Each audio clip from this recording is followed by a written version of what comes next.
Hello there. Today we're talking about the most disappointing toys that I had as a child. Now, let me clarify.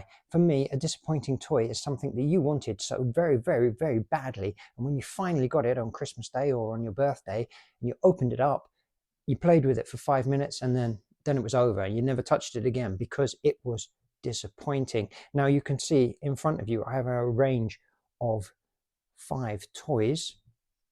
And these all represent something that is on my list. So you'll have to keep on watching to find out what items are actually on my disappointing list and in what order they are. Now, some toys are naturally made to be disappointing, such as this Optimus Prime. Now, this is a modern day toy, to be fair, but it doesn't transform, it doesn't move, it doesn't even stand up very well. So that is a disappointing toy, but it's made to be a disappointing toy because it only cost €1. So that's something you can collect them, or you can give a kid for his birthday if you don't want to spend any money on him. The same as Scott and T-Bob here. This is a notoriously disappointing toy from the m.a.s.k range, but as I'll go into more detail later in the video, it's made to be a disappointing toy. It was not one of the most expensive of the range, was it? Everything on the list I have in my collection. It is something that I have a nostalgic feeling for, and thus it stays in my collection, except for what I have at number 1. That is a toy so disappointing that I want nothing to do with it anymore. So make sure you watch to the end to find out what it is. And with that, let's get on with the show.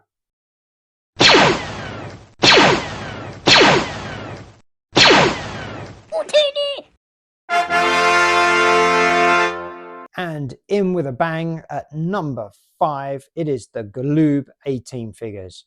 Man, I was such a massive fan of the A-Team back in the 1980s, and I saw that you could get A-Team figures, and I had to have them. I needed to have them. And I will be fair here, the 6-inch figures do look fantastic in a collection, but when you got them when you were a kid, and all their legs were wobbly, and they didn't sit properly, and you couldn't really do much with them, and they wouldn't hold their guns properly, and they had stupid backpacks that fell off their back all the time or broke. Mr. T with all his pointless tools. Even this figure won't stand up straight anymore. I think I may have played with them very quickly, and then they just ended up thrown in the toy box with the other toys. This guy's not going to stand up now. Stand. Pity the fool. And then there was the smaller 3 3/4 inch G.I. Joe style Galo figures, which were even cheaper the way they were made. In fact, their guns were pretty thin and rubbish, and if you try to upgrade them to the G.I. Joe guns, you'd just snap their hands. Their backpacks, well, that's on the floor. Their backpacks were just sort of very cheap and cheerful clip-on things, whereas the G.I. Joe ones were much more, well, I was going to say the G.I. Joe ones were much better, but they weren't. They just kept falling off their back all the time. So maybe the Galo ones are better. Oh, stick that in your controversy hat and throw it at a penguin. Right, okay, so there you go. Number 5, disappointing toy, Galo A-Team figures. Number 4, it's Zoids. Look at him go, people. Look at him go.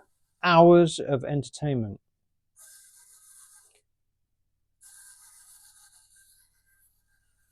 Now, I really wanted the massive T-Rex Zoid. I thought that was really cool. And I've read a few of the comic books, if I remember rightly, and I thought the concept was really, really cool.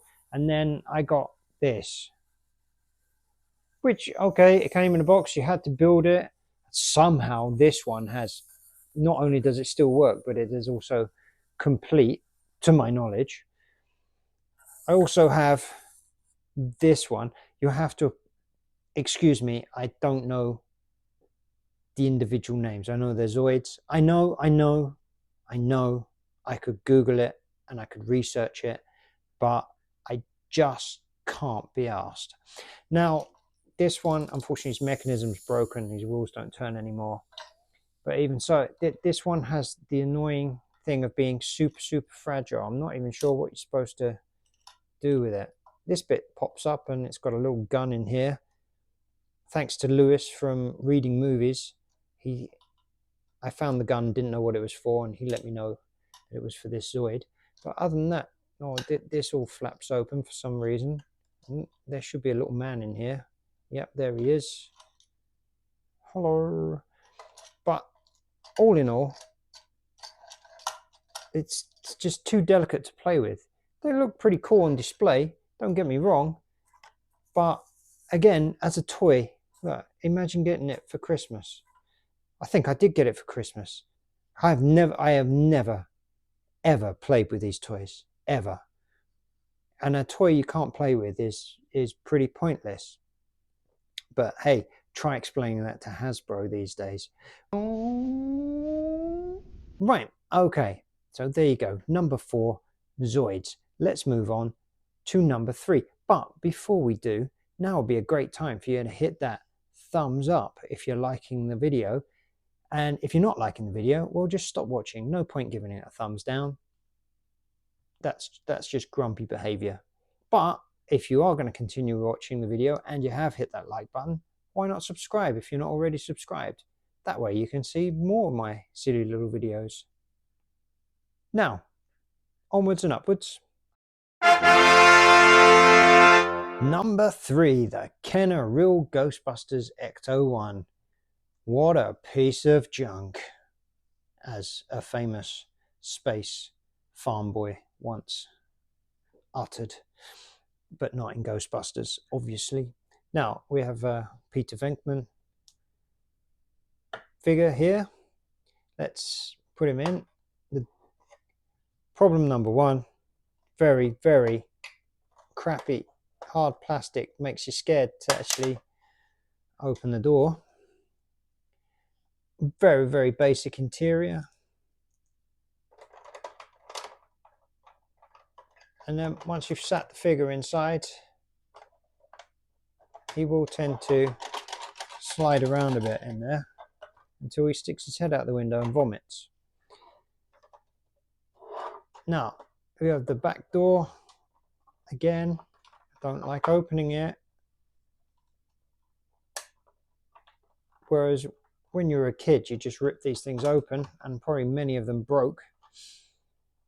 The plastic is just too hard. Okay, you get the funky ghost grabber. You get the seat that goes on top, which is pointless. This area would be much better if they could have stored their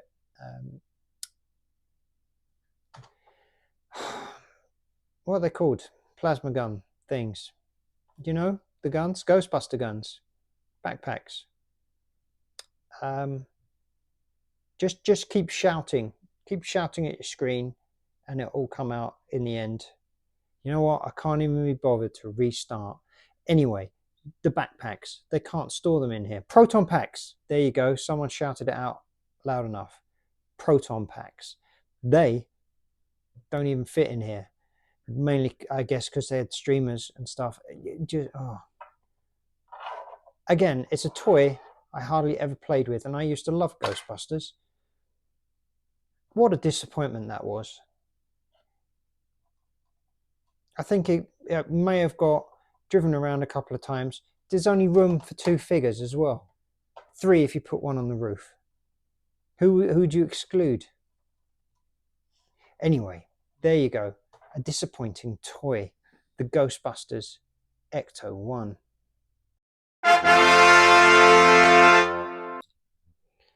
Optimus Prime. I so badly wanted Optimus Prime when I was a kid, and I finally got him. I think it was Christmas or birthday. Possibly Christmas, because I got Megatron as well, and I would never have got 2 things. Well, maybe, I don't know. It was a long time ago. Give me a break. I'm disappointed. Now, the reason why, there's a reason why my Optimus Prime is in such good condition, and I still have the box for him, and I still have the trailer, and I still have all the bits. And the reason for that is it's because I never played with him. I liked him. I still do like him when he's transformed and he's looking like this. But to actually play with, when he's in truck mode, he doesn't really roll very well because he's not really built to roll. And in robot mode, look, he can't even hold his gun correctly. It's got a very 1980s way of holding his gun where he's always shooting off at an angle. I'm not going to transform him because these joints, these arm joints, are so stiff every time I do transform him, and it's always been like that ever since I was a kid. You feel like you're going to break his arm joints. Now, just because I'm disappointed with him, I still love him, and he's fantastic in my collection. And I think if you've got a Transformers collection without Optimus Prime, hey, what are you doing? Unless you're only collecting Decepticons. You're only collecting Decepticons? Is there something you want to tell us? Anyway, so I love Optimus Prime. I love the character, but as a kid, I was very disappointed with this. So there you go. That was my number 2. What will be my number 1? Ooh, sounds a bit dirty, really, doesn't it? Okay, onwards. And crashing like a steaming pile of poo into number 1, the most disappointing toys. Can a mask? No, stop screaming. Stop screaming. Calm down. Let me explain.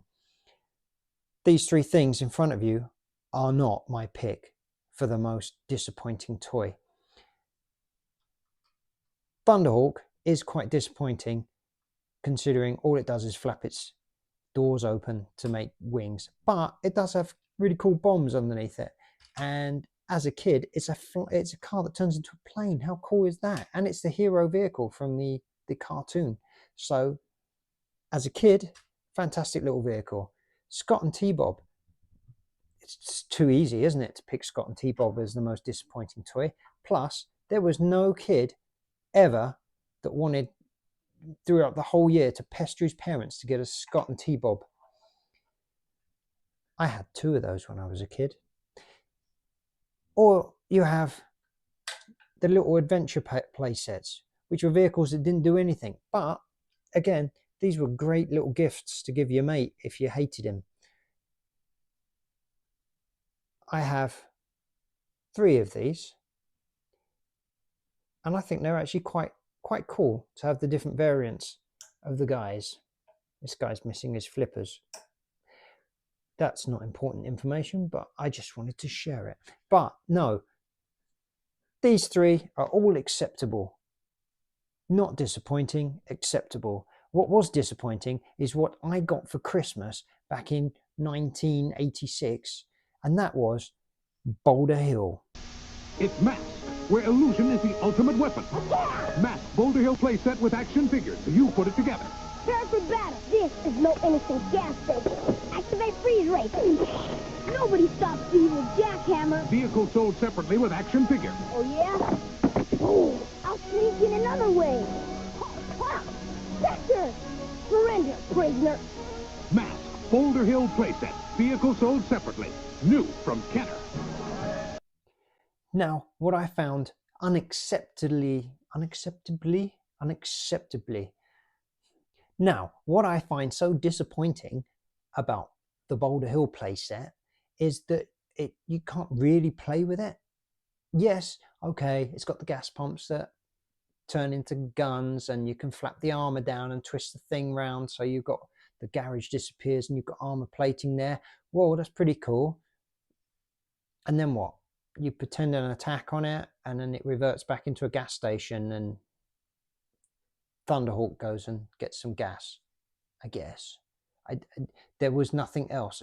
The one interesting feature was the trapdoor in the top, and then you'd have to make sure you had the prison cell underneath, and the prison cell computer thing was the only thing inside the set. There was nothing else to play with inside the set. If you put it against other play sets like